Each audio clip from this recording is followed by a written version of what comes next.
Members, it's the appointed time and we have formed a quorum. Let's call to order the meeting of the panel on administration of justice and legal service. Agenda item 1. Information paper issued since the last meeting. Paper number CB-3820/2026/01.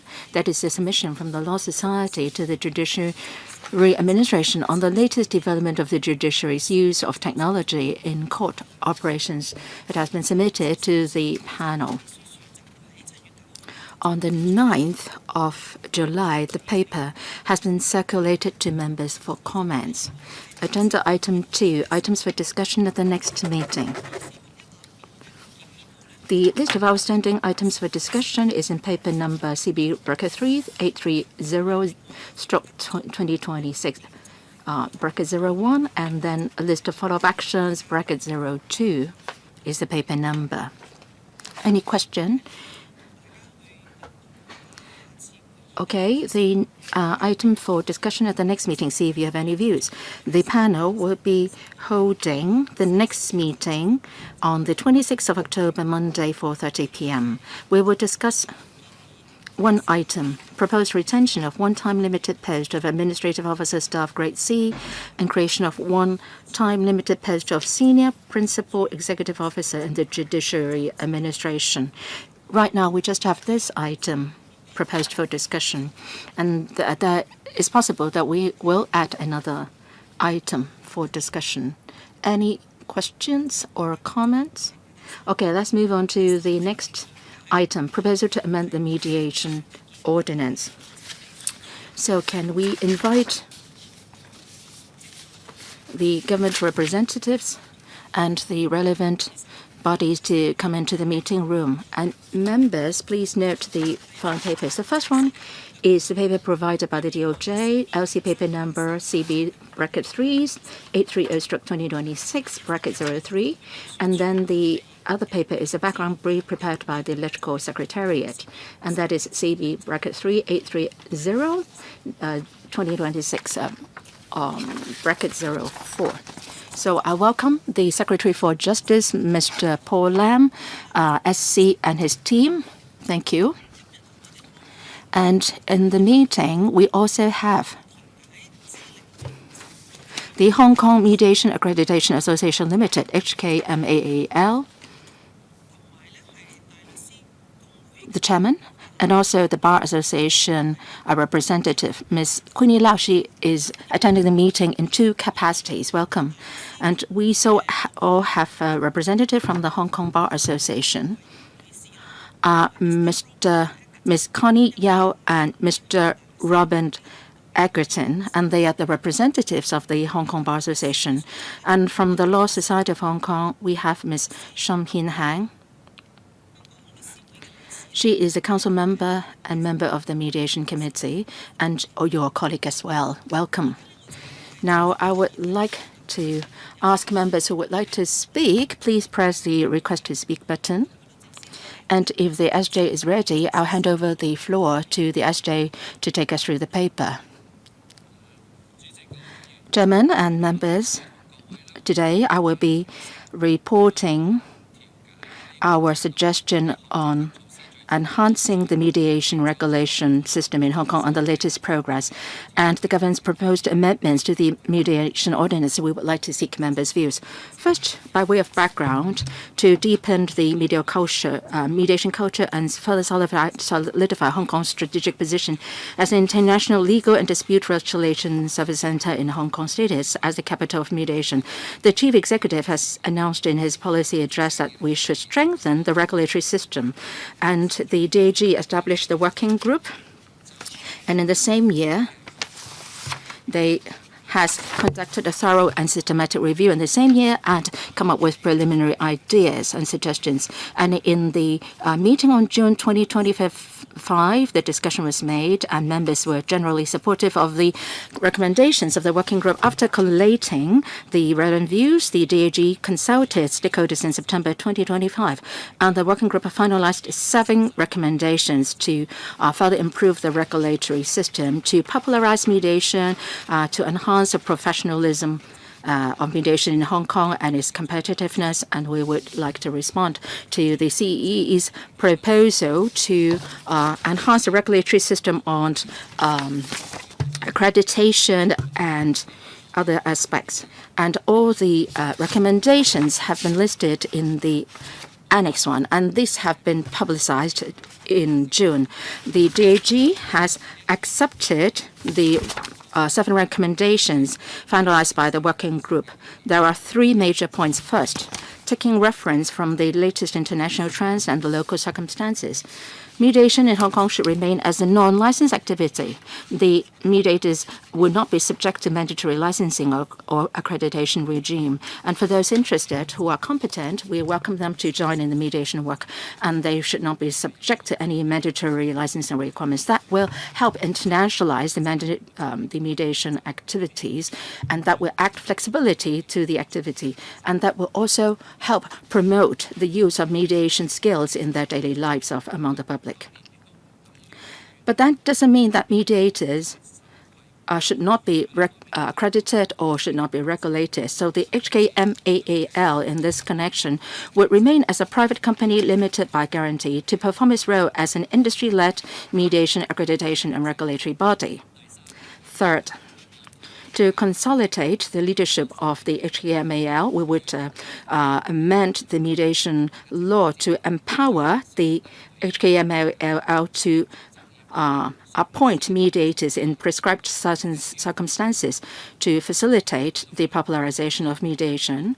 And the HKMAL should also complete and review the mediation code, and they would also be finalizing and improving the robust complaint handling and disciplinary framework.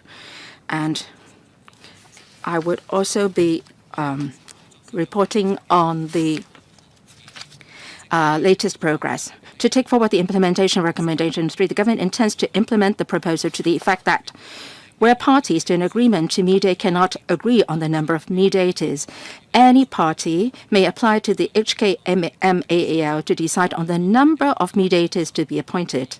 Second, it will be empowered to appoint mediators. Where parties under an agreement to mediate cannot agree on the mediators to be appointed or the procedures for appointing mediators, or such procedures having been agreed but have not been carried out accordingly, any party may apply to the HKMAL to appoint mediators. Thirdly, additional exceptions to the confidentiality of mediation communications be introduced to allow parties to disclose mediation communications for making the above application to the HKMAL, and to enable the HKMAAL to disclose mediation communications for performing the above proposed statutory functions without breaching the duty of confidentiality under the MO. HKMAL is a company limited by guarantee, incorporated in 2012. It has 4 founding members: Hong Kong Bar Association, Law Society, Hong Kong International Arbitration Center, and Hong Kong Mediation Center. Now it has expanded to more than 10, in fact 12 members. Since its incorporation, the HKMAL has been operating as a premier industry-led mediation, accreditation, and regulatory body.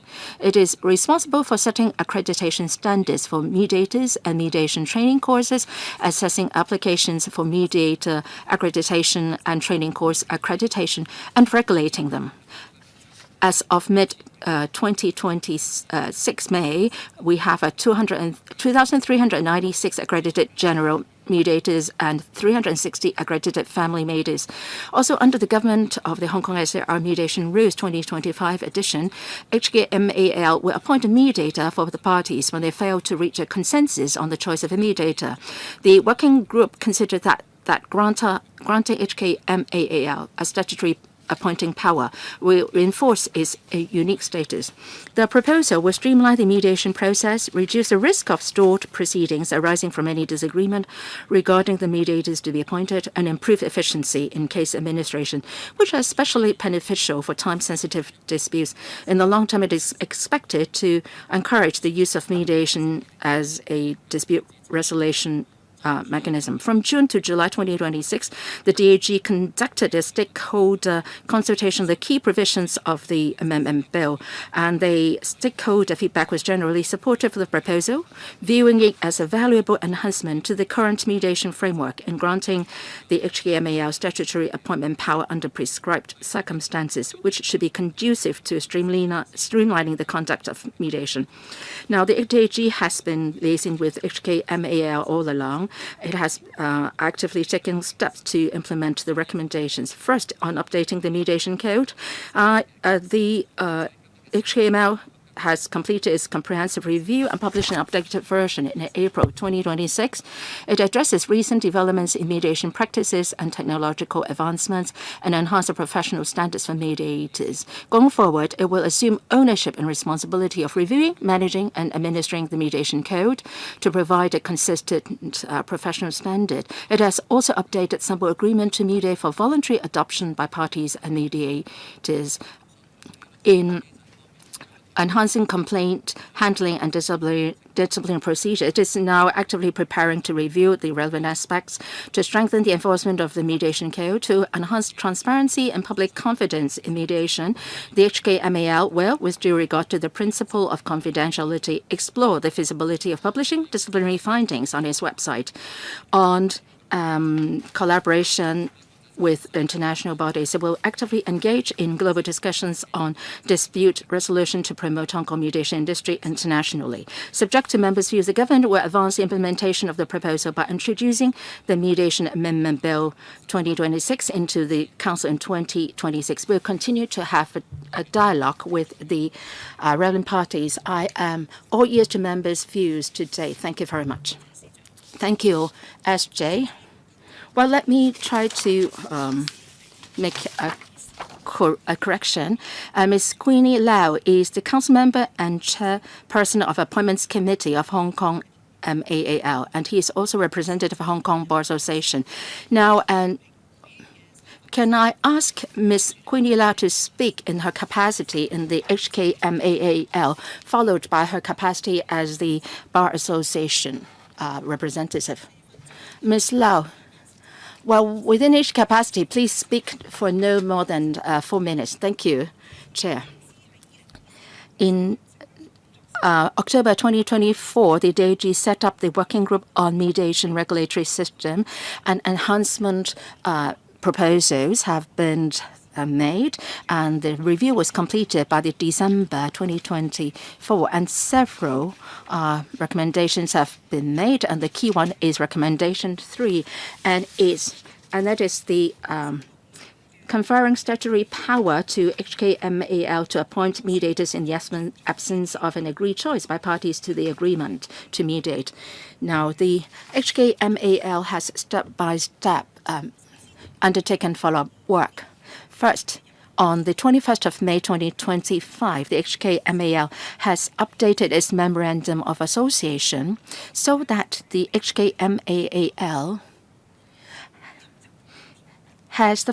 can take on the function of appointing mediators. And then in March this year, the HKMAL has also set up the Appointment Committee to help the Council to discharge our function of appointing mediators.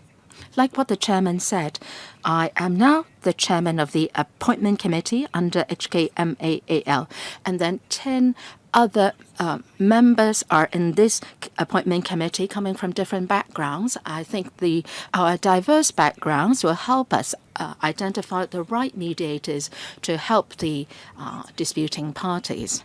Now, all these works are at initial or preliminary stage. We will consult accordingly and take reference from views from various parties so that we can come up with a fair system to appoint mediators.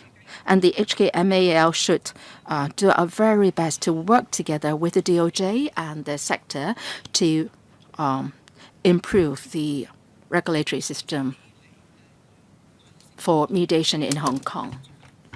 Could you please speak now in your capacity as a representative of the Bar Association? Yes, mediation is an important part of our system. So apart from going to the court for resolving disputes, there is another option, which is mediation.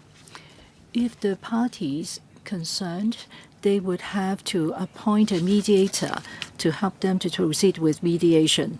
If they can agree on the choice of a mediator, that will be great.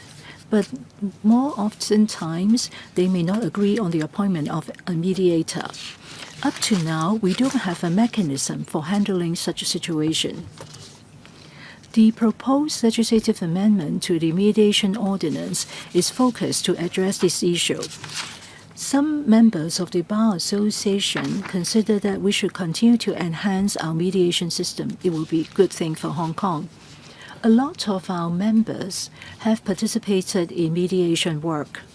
Sometimes we'll be taking the role of a mediator. Sometimes we will be performing advice to our customers in the capacity as a barrister as to how they should resolve a dispute. If the parties concerned cannot agree on the appointment of a mediator, well, it may not be a very frequent situation, but there is such a possibility. So the members of the Bar Association consider that if there is a way to deal with such a situation, it will be suitable. So we do not want to see a situation whereby agreement cannot be met on appointing a mediator, and then the procedures will be stalled. This is not desirable. Sometimes the parties may not be represented by the legal profession, and they may not be aware of the number or nature of mediators to be appointed. So this mechanism will resolve disputes concerning such, and also it will facilitate the citizens in choosing a mediator. As the Secretary for Justice has pointed out, the proposed amendment this time will confer the power of the Hong Kong MAAL so that we will be able to appoint mediators in the absence of an agreed choice by the parties concerned. Well, some members consider that this is an appropriate move. Now we have 12-member organization of the Hong Kong MAAL. Some of the members are represented today, like the Bar Association. We also have representatives from the Law Society of Hong Kong. Also, we have representatives from other institutions. Well, the Hong Kong Family Welfare Association has just newly become a member of the Hong Kong MAAL. So we would like to incorporate expertise and experience from the relevant stakeholders. So we strongly support the proposed amendment proposal. Thank you, Chair. Well, I understand that there is another representative from the Bar Association. Mr. Egerton, please.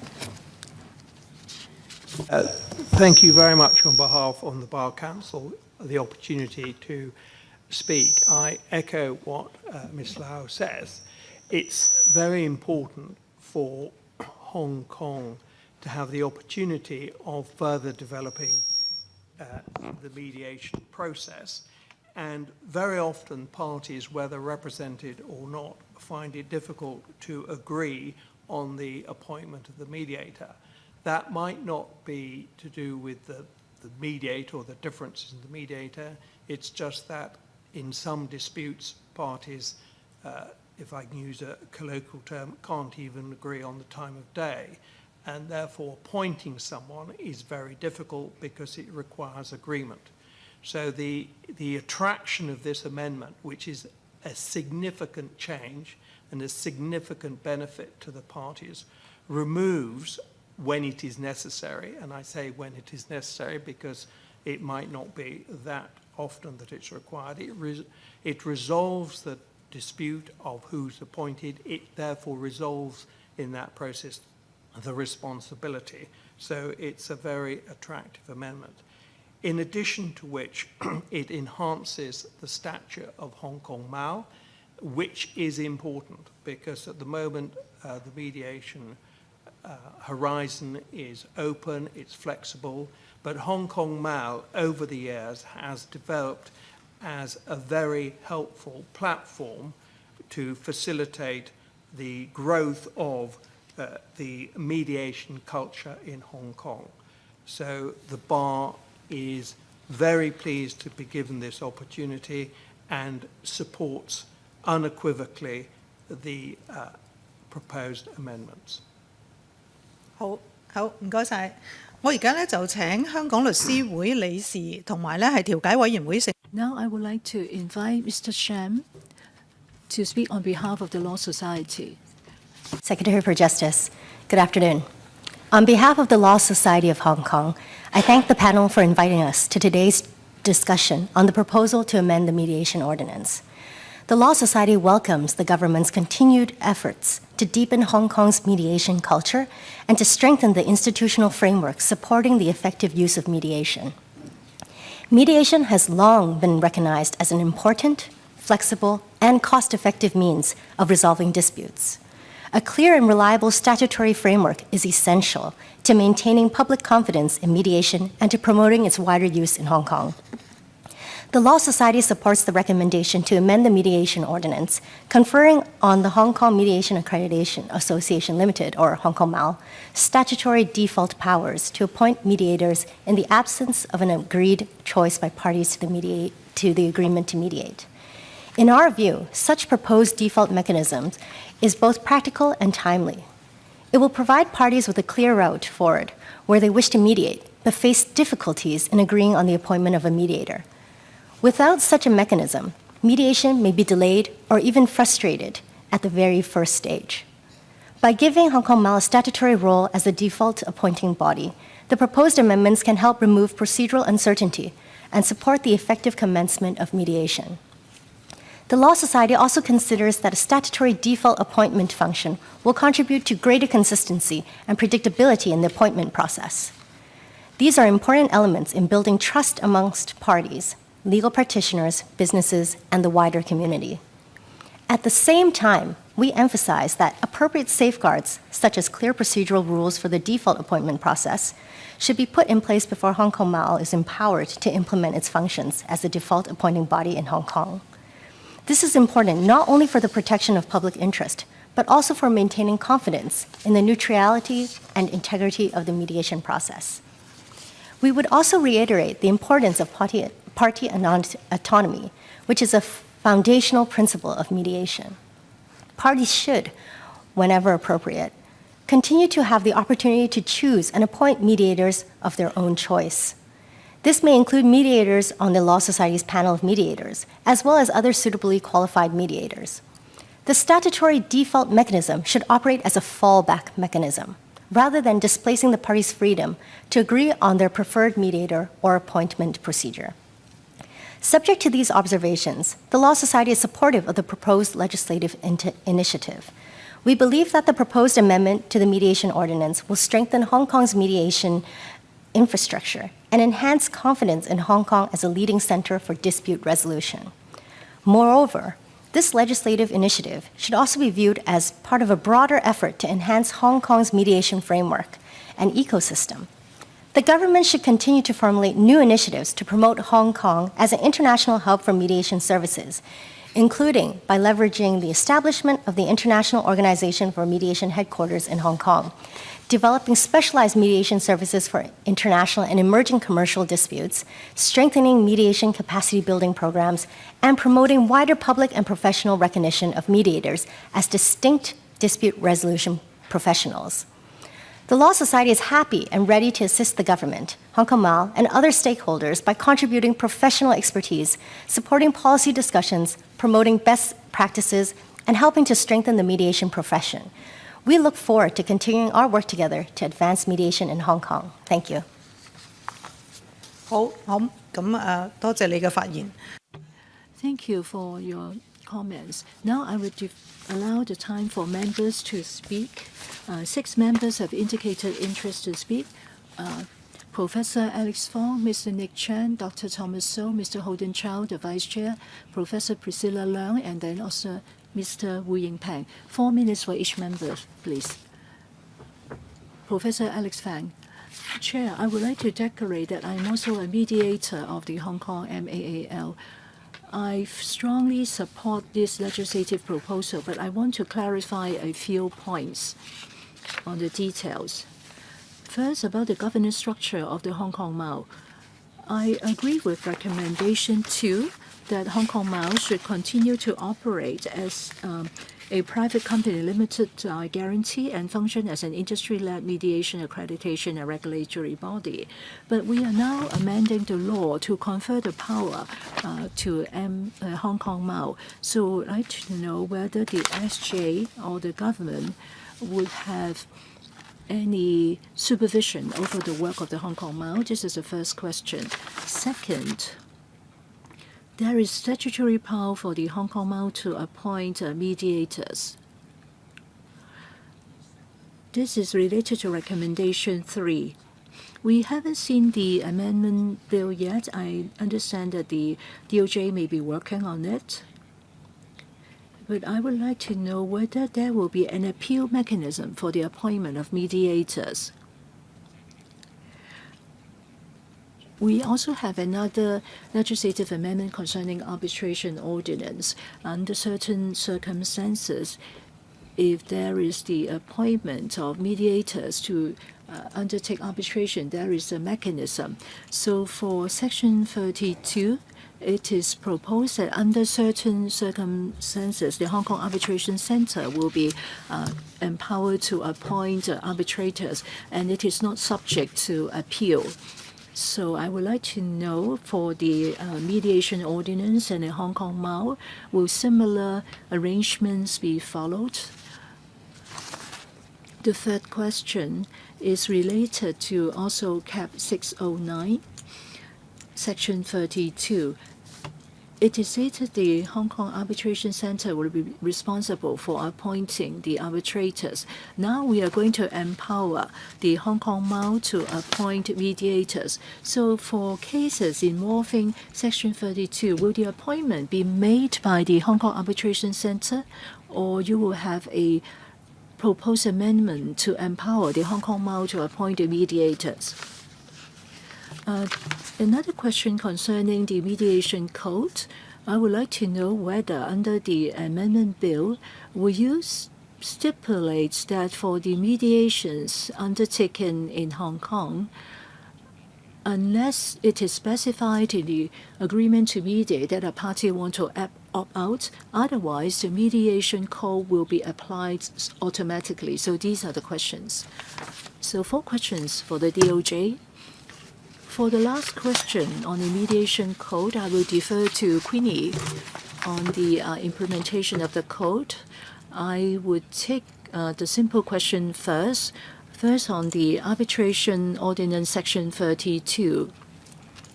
Our intention is to retain the arrangement for the Hong Kong Arbitration Association. The second question concerns the appeal mechanism. Will the origin or the objective of the proposal is to expedite the process of mediation? So to follow this spirit of enhancing efficiency, trying to save time and costs, so our initial thinking is that there will not be an appeal mechanism. I think it is important to retain the credibility of the appointment system. Will you stipulate clearly that there is no such appeal mechanism? Yes, we will consider that. Well, when we draft the bill, definitely we will take that into account, but our policy intention is not to allow for an appeal mechanism. On the organization of the Hong Kong Mao, it is a company by guarantee, and its member organization comprise the Bar Association, the Law Society, etc. So there is not a direct supervision mechanism as such, but there is very close liaison between us and the Hong Kong Mao. And we try to cooperate with each other to take forward the proposal. So if there is a particular need, we will consider particular statutory supervisory power, but we do not think the need for such in this case. Then Ms. Lau respond to the question on mediation code. In the mediation code, in the sample mediation agreement, paragraph 22, it is mentioned that the mediator agrees to comply with the Hong Kong Mediation Code, which is published on the website of Hong Kong Mao. That is the sample mediation agreement. We are not mandating the adoption of the agreement, but we provide this as a reference for all the parties. I believe that the parties have the right to decide whether to adopt this mediation agreement. Next one, Mr. Nick Chan. I speak in support of the amendment. I have one point. Paragraph 16 mentions that the Hong Kong Mao is actively preparing to review its complaint handling and disciplinary procedures and will look into publishing disciplinary findings on its website. Would you be setting up a publication mechanism on a regular basis, for example, on the trends and number of mediation cases handled, so that the parties concerned know about all these to enhance the quality of mediation services in Hong Kong and also promote the use of mediation in Hong Kong? Ms. Queenie Lau?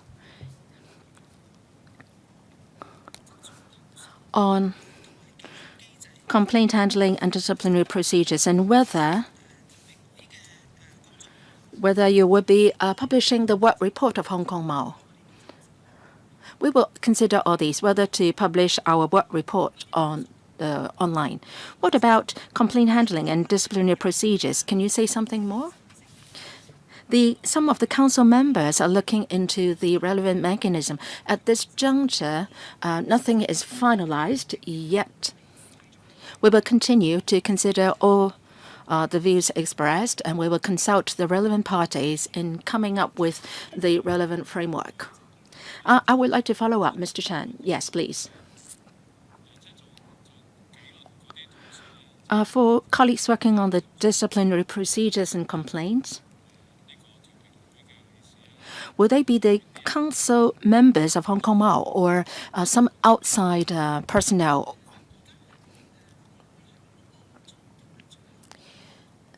In your bill, will you be setting out all these? No, that will not be included in the amendment bill.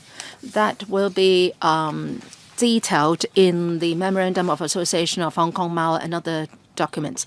Well, these will not be set out in the amendment bill, but we are actively considering what you have suggested. We haven't decided on the membership of the work team on complaint handling. We make sure that the whole mechanism is fair and transparent. Next one, Dr. Storman So. I have a declaration, have to declare interest. I'm also a accredited mediator of the Hong Kong Mao. First, I support this legislative amendment, particularly on the appointment of mediators by the Hong Kong Mao. I have two questions. First, on the appointment of mediators, I note in paragraph 11, well, as pointed out by Ms. Queenie Lau, the mediation code, or rather the mediation rules, has already empowered the Hong Kong Mao to appoint the mediators. I support such powers. Well, are there many such cases in the past? Has the Hong Kong Mao appointed many mediators under the mediation rules?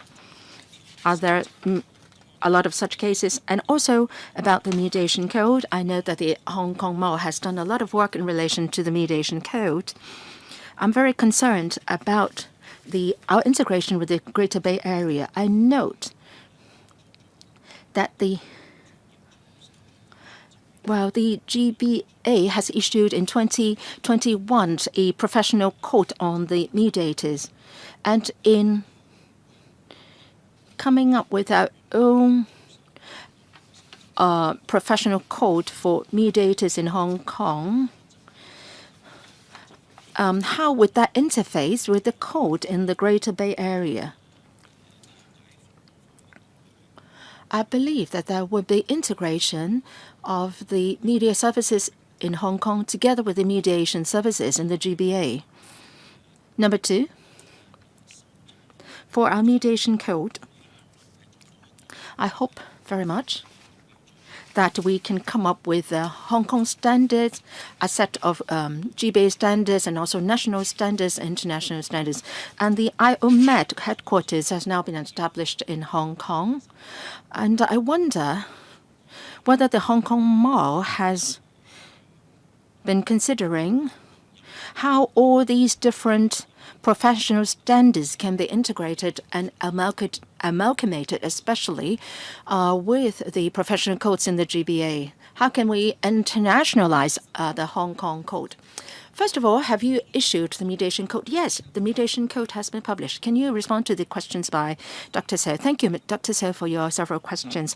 First, on mediation code, to my understanding, the GBA code has taken reference from our previous mediation code. The latest mediation code issued by us is the latest or updated version. And in coming up with their own code, the GBA code has incorporated certain content of our code, which was jointly promulgated by the Hong Kong Mall and the DOJ together. Now, we have updated and amended our mediation code. So I'll see if there is an opportunity for us to meet with our counterparts in GBA to get there to take reference from our code. Your question, have we ever appointed mediators? The question is no, we have never done that. Next one, Vice Chairman, Mr. Holden Chow. Thank you, Chair. On the legislative amendment to the Mediation Ordinance, and that is to conferring statutory power on the Hong Kong Mall in support of the proposal. I have some observations which I would like to express. First, if I remember correctly, since 2012, we have the civil justice reform. And in civil proceedings or cases, first, we would ask the concerned parties to go for mediation first. They should adopt mediation as the first approach. And if you don't do that, you may be adversely affected in terms of your litigation costs. I think this is a good approach because it encourages people to make the best use of mediation. Now, after all these years, my observation is that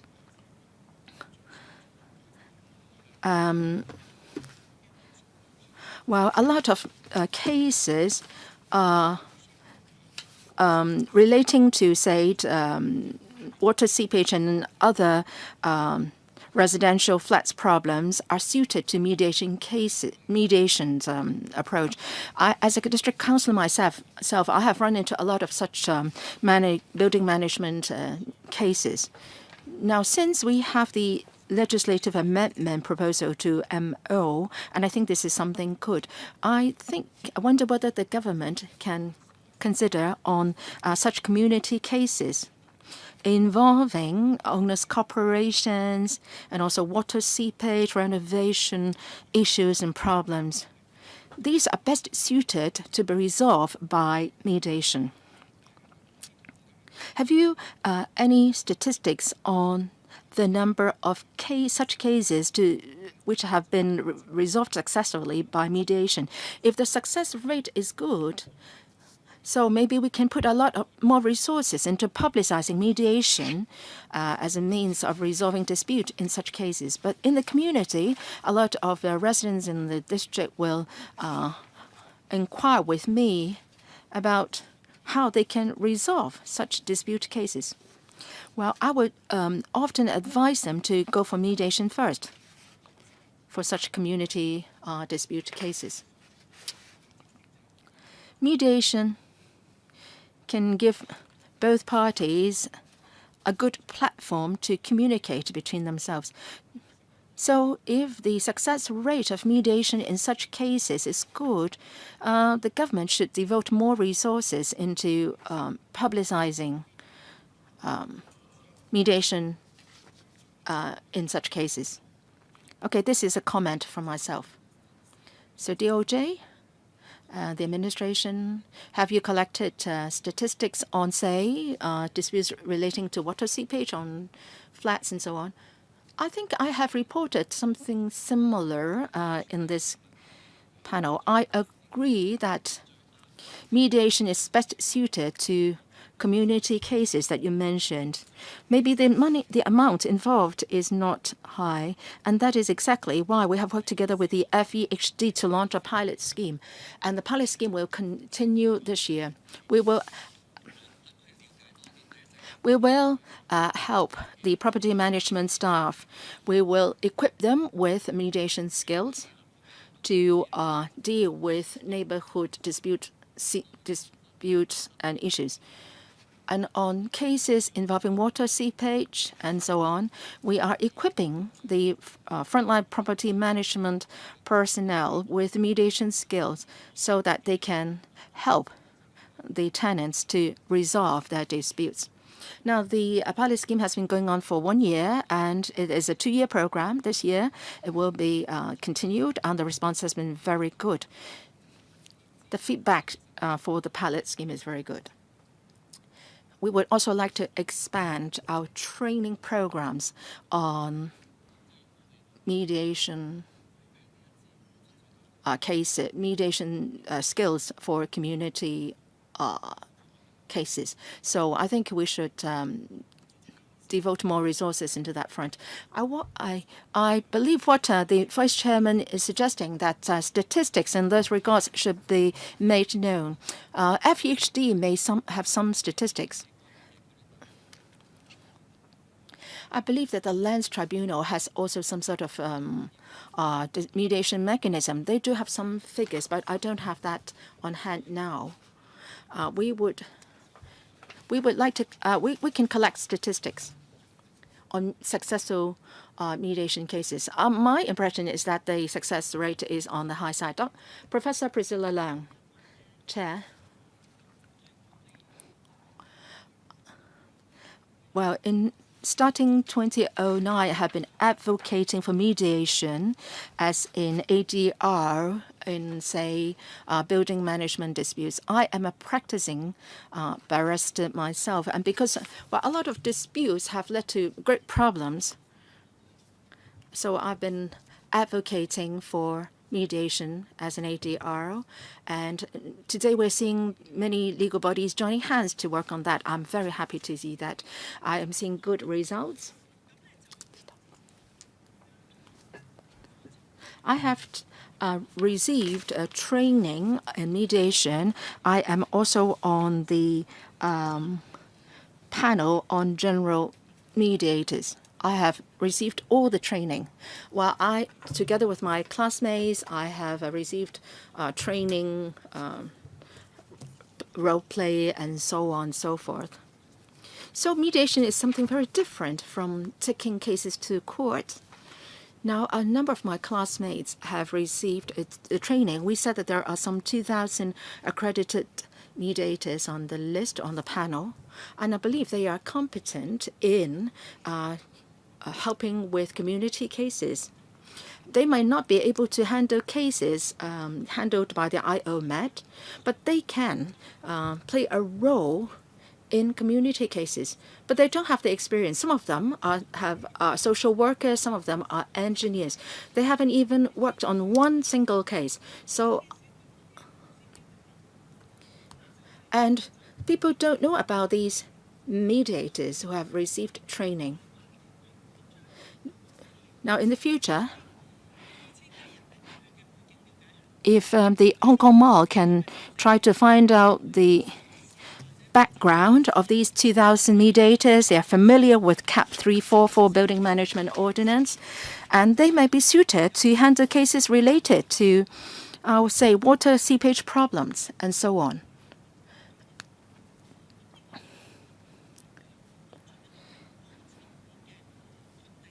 The Hong Kong Mall can learn about the background of these 2,000 accredited mediators. Some of these mediators haven't even had the chance to work on a single case. So they can be given the opportunity by the HK Mall to mediate some community cases.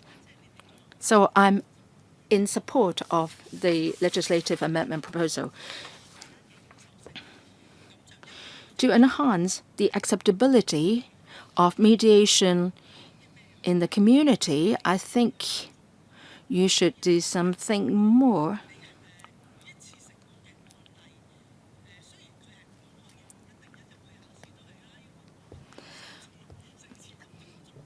There is a strict rule of confidentiality in mediation cases. I understand that that is very stressed in examinations. But I think you should publicize certain cases to enhance the awareness of mediation within the community. Well, a lot of the cases have to do with CAP 344. So I'm in full support of your proposal this time, Chair. 冇回應。 Thank you. Response from the DOJ. Yes, I would like to thank Professor Priscilla Leung for your views. Of course, we have to popularize mediation. We hope the citizens will make use of it. And then also there will be more opportunities for the mediators to take up cases. And then the whole thing will become more professional. If they become more professional, then we'll increase the public's confidence in the mediation scheme. So there will be a positive feedback. Then everyone will be more familiar with the mediation process. We also need to have enhancements and supervision. To popularize mediation, we want to encourage more people to take part in it, but we also have to ensure that there is a professional mediation code. So there's a dual objective, popularization and then also professionalism. So the whole package is trying to achieve these two objectives in tandem. Next, Mr. Wing Pang. Well, thank you, Chair. Well, thank you, SJ. I support the legislative proposal. In paragraph 7 of the paper, it is stated that the Hong Kong Mall will be implementing the supervising the mediation code and also explore the possibility of disclosing disciplinary cases results on its website.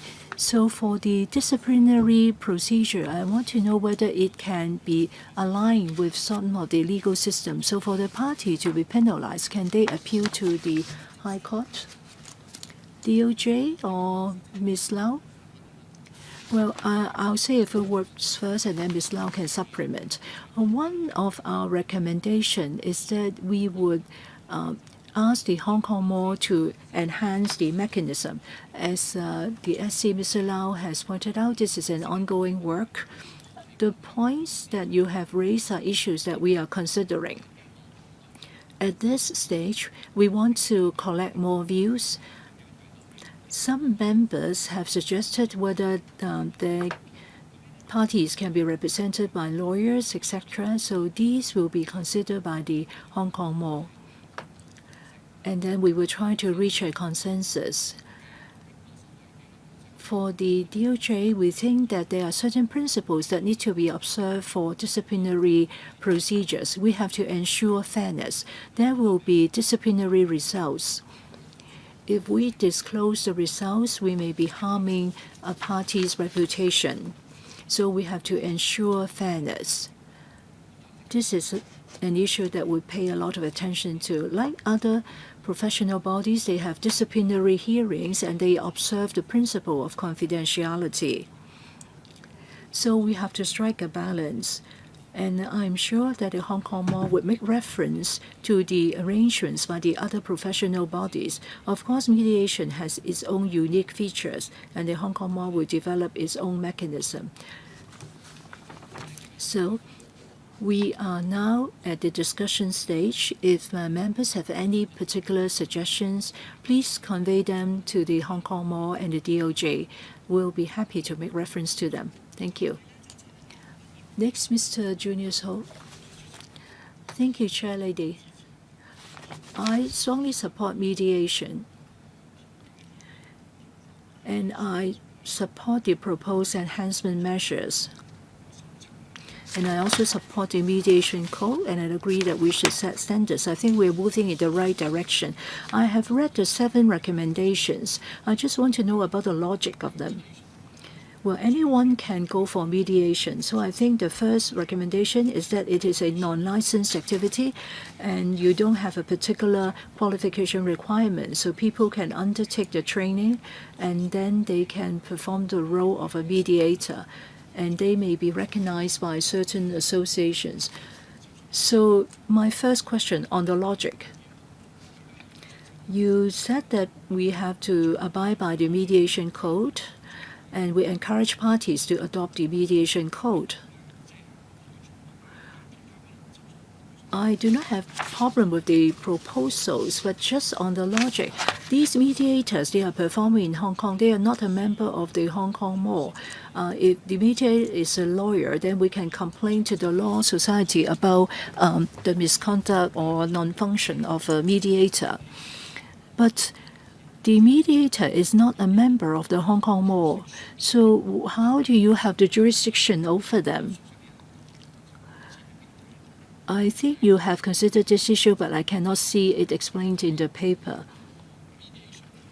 Second, for the working party on mediation, I hope that you would try to use a lot of effort to promote mediation. Please go for mediation first and prosecution or litigation later. This will help resolve disputes in the community and also lessen the workload of our courts.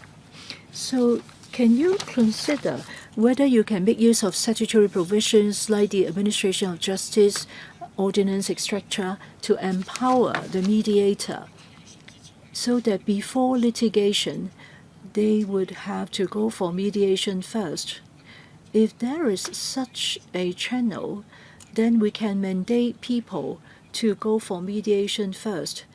Maybe they can spend a few hours, for the parties to see each other and discuss the issue. If you have such a formula, then you can expedite the mediation regime success level in Hong Kong, and also that we are going together towards the role of mediation. Well, if there is no agreement between the parties concerned, then there is no way to appoint a mediator. That's why now you propose that the Hong Kong Mall be empowered to appoint the mediator. I agree with that, but I think that is only a small step. It involves only two parties, and before they go for litigation, they should go for mediation. So I encourage you to be more proactive in this respect. SJ? Thank you.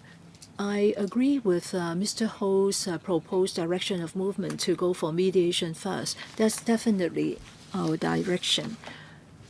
The DOJ has close liaison with the judiciary, and we are now trying to see whether some of the provisions in the judiciary can be used to mandate the parties to go for mediation first. You may be aware that for civil cases, usually there is a provision saying that the parties concerned should try to go for mediation, otherwise we may put the case on hold. So we already have some arrangement in this aspect. Also, we also have pre-action protocol, and so for certain jurisdictions, we can require the parties to go for mediation before litigation. Otherwise, the court will say that the case will be suspended unless they go for mediation. So we got to have sufficient jurisdiction for the cause concern, and then we have to see whether we can make it mandatory. So we have been liaising closely with the judiciary, but we fully 100% agree with the proposed direction by Mr. Ho. We have also considered hardly to see how we can strike a balance of barring people to participate in mediation and then also encourage them to adopt the mediation code. For the Hong Kong Mall, we have a mediation code updated and published, and it is stated that the mediators has to follow certain rules, because there is certain rules that the mediator has to comply with, and we want to encourage more mediators to adopt the provisions in the mediation code, and then the mediators will be bound by the mediation code on a voluntary basis. This is a very simple, direct way to go about it. Well, the mediator is undertaking mediation voluntarily. So I think in Hong Kong, we will try to publicize and step up promotion that if you want to enhance your credibility as a mediator, then you will have to be confined by our mediation code. We also look at other means like making it a mandatory requirement. I would not rule that out, but we need to think about it first. So thank you very much for pointing this out. This is a very difficult issue, and we've been thinking about it hard. Chair, to supplement, I fully support the DOJ on its work in this respect.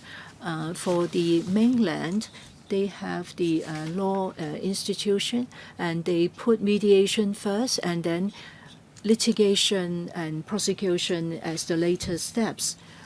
So for mediation, whether it's by agreement or not, they have to complete the procedure within a certain period of time. If they cannot complete mediation within a certain time frame, then they can go for litigation and prosecution. So it is a multi-channel approach for the community to resolve disputes. I think it is a very creative move by the mainland. It is published in April 2024, an article published by the University of Political Science and Law in the mainland.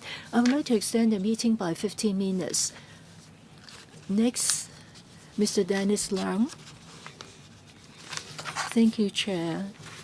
Well, the IOMAT has been established in Hong Kong, and we have received support from the mainland for our developments in mediation. So I think we should expedite our process in this respect. Well, I agree with the recommendations stated, the 7 recommendations stated in the paper. Today we're talking about recommendation 3, the legislative proposed amendment. I also would like to have more information about the other 6 recommendations, and then also the Hong Kong Mall would step up with the work with respect to these 6 recommendations, so that also the status of mediators will be duly recognized in Hong Kong. And I think it is important to promote mediation culture in Hong Kong. As regards the judiciary, I think it should step up its efforts in promoting mediation. I have an unhappy experience. I have talked about it at previous meetings. For the Small Claims Tribunal, it is also suggested that the parties concerned could go for mediation before going to the tribunal. But then one of the parties may not agree to do so. Well, in cases, there may be issues concerning building management. Some of the disputes can be resolved at the building management level, and there is no need to go for the Small Claims Tribunal. But then a lot of the appellants, they insist to go for the judicial proceeding, and it has wasted a lot of time and money because you are making use of the court proceedings, taking up its time.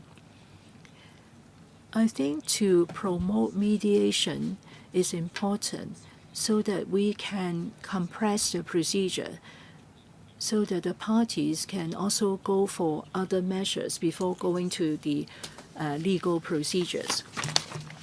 I want to make good use of our public resources and don't waste the court time. Well, I cannot speak on behalf of the judiciary, but I've been liaising closely with the judiciary and to relay the views of members and members of the public to the judiciary. For the Small Claims Tribunal, you notice that there is a clause for mediation, which is next to the Small Claims Tribunal. There is actually an office close to it. They are located next to each other in the West Kowloon Law Building. So we strongly encourage people to go for mediation. But I think to promote mediation culture is very important. If you force the parties to go for mediations, but they are not really into it, then I think they would just go through the motion. So apart from promotion and making it mandatory and exercising pressure for people to use mediation, I think it is important to let our members of the public understand about the mediation system and also have confidence in it. And I want them to go for mediation genuinely rather than just going through the motion. I think making it mandatory will not necessarily make the issue work because we want to have amicable mediation results. So I think we'll continue to liaise closely with the judiciary and so as to encourage more parties to go for mediation or sometimes even to make it mandatory for the parties to go for mediation before coming back to the court. So what we're trying to do is to encourage citizens to make more use of mediation. We have to look at it as a whole package. Mr. Lau, no follow-up. Next is my turn to speak. I would like to express my support for the legislative amendment to the MO, and I particularly would like to ask, well, the working group serve 7 recommendations. Now, recommendation 3 has to be implemented through legislative amendment. But what about the other recommendations? How would they be implemented? So this is a question from me. And since we will be conferring statutory power on HK Hong Kong Mall to appoint mediators, I think we should consider more the mechanism to be put in place. Ms. Lau mentioned about establishing a appointment committee and so on and so forth. What about their terms of reference? Would they help publicize and promote mediation while conferring statutory power to them? How can they help in promoting the mediation in the community? Now, mediators come from all sorts of background in Hong Kong. Now, since Hong Kong Mall has this statutory power, how can we strengthen the governance structure of Hong Kong Mall and enhance its credibility in the community? Now, there is also the accredited general mediators panel and also accredited family mediators panel now. Now, the SJ has mentioned about specialization. Would you be having some other panels? Because the AG has mentioned about promoting mediation in sports disputes.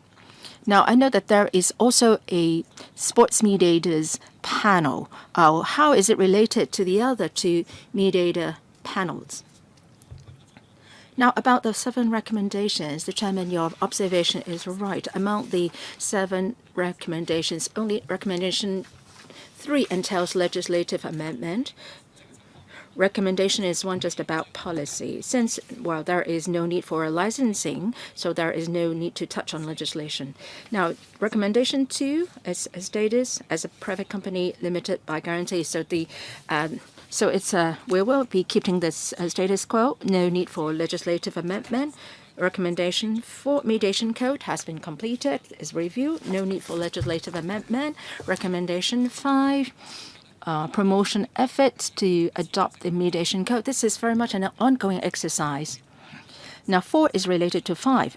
4 is about updating the code. The 5th recommendation is about promotion. So that will fall under the ambit of the Hong Kong Mall. Recommendation 6 is ongoing work. No need for legislative amendment. And then recommendation 7, global discussions on dispute resolution and so on. No need for legislative amendment again. So only recommendation 3 entails legislative amendment effort. Right. So can I defer to Ms. Queenie Lau to talk about the governing structure and also the different mediator panels and lists? Like what we said, the Hong Kong Family Welfare Society has joined us as a members of the Hong Kong Mall. Well, review has been going on from time to time within the HK Hong Kong Mall, and we found that there are a lot of family mediation cases, but there is no organization member within the Hong Kong Mall. So after discussions, we have invited the Family Welfare Society to become a member of the Hong Kong Mall. Now, the number of members has increased, and that is done based on our observation and the demand. and adjustment is made accordingly. Now, on sports mediation, for now, we don't have a separate panel. We have two panels, general panel and also family mediators panel. Right now, we don't see that there is an immediate need to increase another panel. The DOJ and the community as a whole are looking into a lot of sports mediators, and we will be looking at the right time to add in this sports mediators panel. Any supplement? Well, concerning sports mediation, the government has a pilot program. We have gone through some procedures, and ELCO is responsible for it. They have a system and a panel of mediators to deal with sports disputes, and a list of mediators has been mapped out. ELCO is an international body.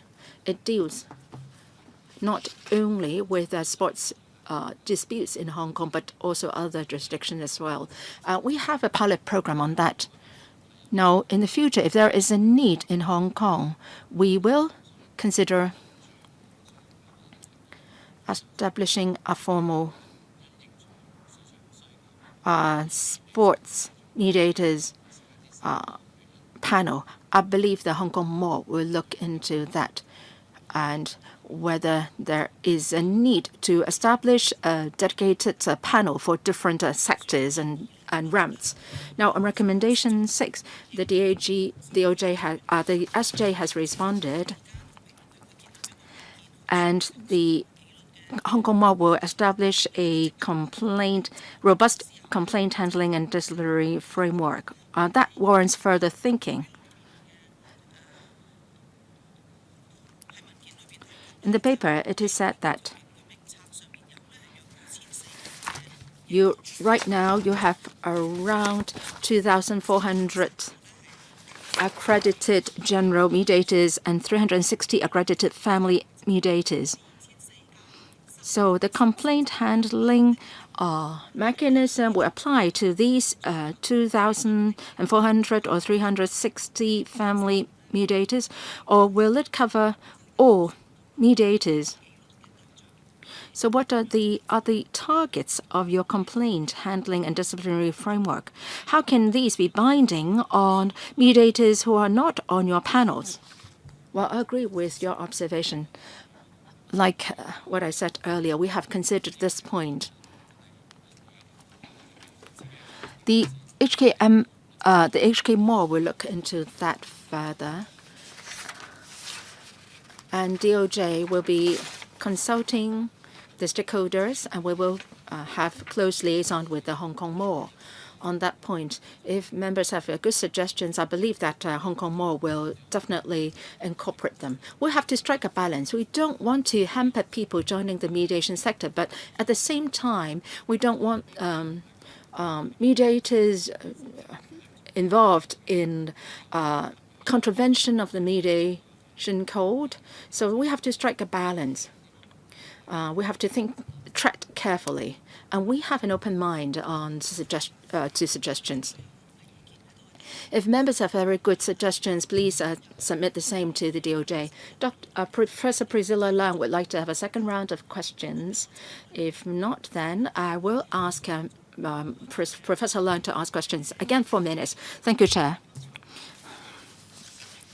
Some members have mentioned about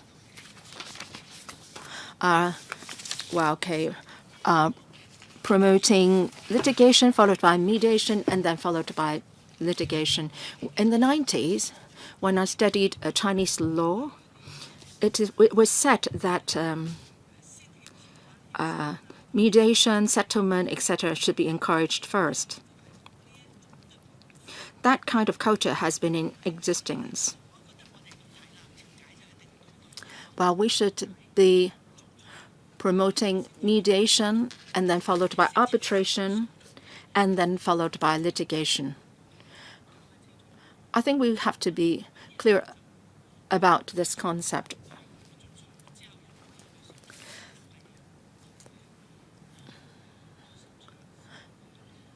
There are different rules regarding mediation, arbitration, and litigation. Now, I agree with what the SJ said. When we try to promote mediation culture, we like to raise the acceptability among the community of mediation. But people tend to resort to litigation first. Now, mediators may be engineers, surveyors, and so on and so forth.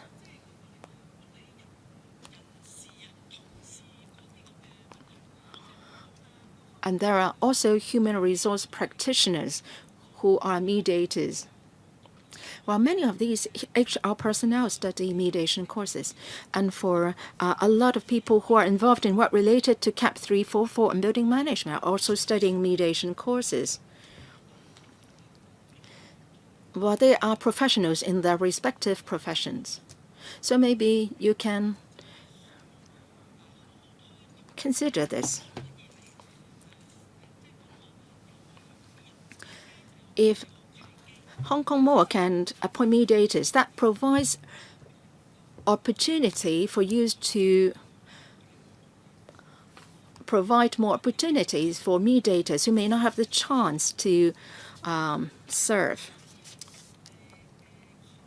There are not that many sort of famous mediators or well-known mediators in Hong Kong. So we can look into mediators who are already professionals in their respective fields. For example, in the universities, there are human resources personnel, and if there are disputes in the human resources personnel, maybe there are disputes between the professors and the among the professors. And if these professors are made known of the difficulties or the complicated issues relating to litigation, they might be more inclined to resort to mediation. So try to work on the helping mediators who are in different professions already.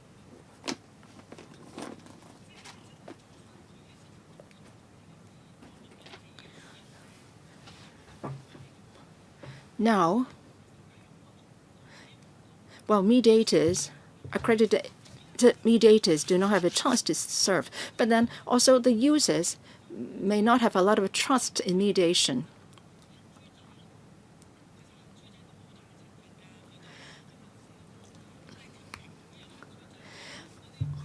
If mediators contravene the mediation code, they may be penalized.